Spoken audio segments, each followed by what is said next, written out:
Today, we're diving into something called the crowd resonance quotient. It's a really interesting way of mapping not just a crisis itself, but the powerful and often invisible echoes it leaves behind. So let's get right into it. Whenever a major event happens, we are just flooded with information, right? We're tracking the facts, the timelines, but are we actually missing the bigger picture? What's happening underneath the surface?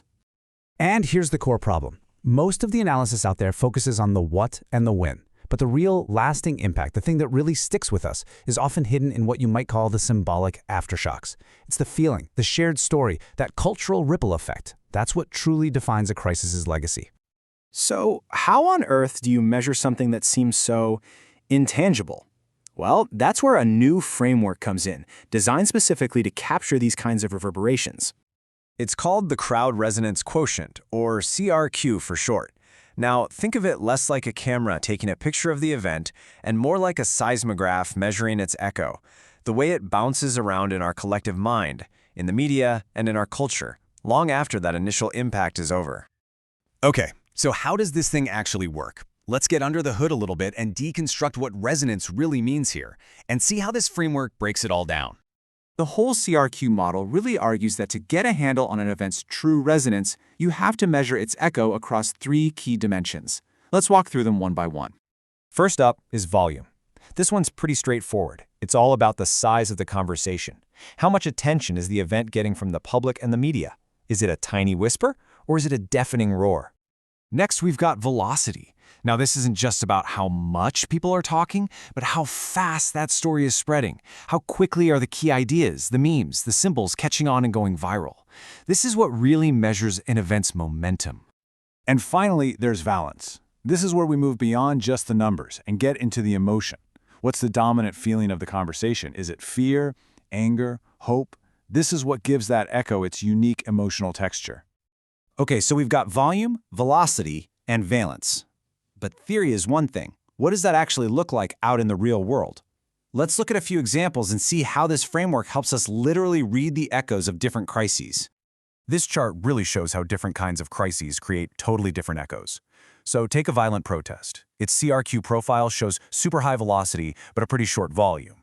It spreads like wildfire online, but as the takeaway says, it burns out really fast. Now compare that to something like a government shutdown. That's got high volume and a deeply negative valence. That creates this slow-burning, corrosive impact that just sticks around. But then look at the natural disaster. It also has high volume, but its valence is often positive, focused on community and helping each other, and that can actually foster resilience. So the huge insight here is that the shape of the echo is what determines the long-term impact, not just the event itself. This is a really powerful tool for analysis, for sure. But what's the real payoff? I mean, why does mapping these emotional echoes actually matter? This quote from the source material just hits the nail on the head. We live in an attention economy where a local story can become a global phenomenon overnight. And in that world, the story about the event, its resonance, can actually have a bigger impact than the hard facts of the event itself. Perception literally shapes our reality. So if that's true, you gotta ask, who actually needs this kind of information? Who benefits from being able to map these powerful, invisible forces? Well, the applications are incredibly broad. For policy leaders, it's about understanding how a crisis is affecting public trust. For civic planners and emergency responders, it's about figuring out where community stress points might be. And for trauma researchers, it's a way to map how our public conversations actually help or hinder our collective recovery. It's relevant all over the place: government, media, research, you name it. But here's a really important distinction to make. The CRQ framework isn't a crystal ball. It is not designed to predict the future. Think of it instead as a mapping tool.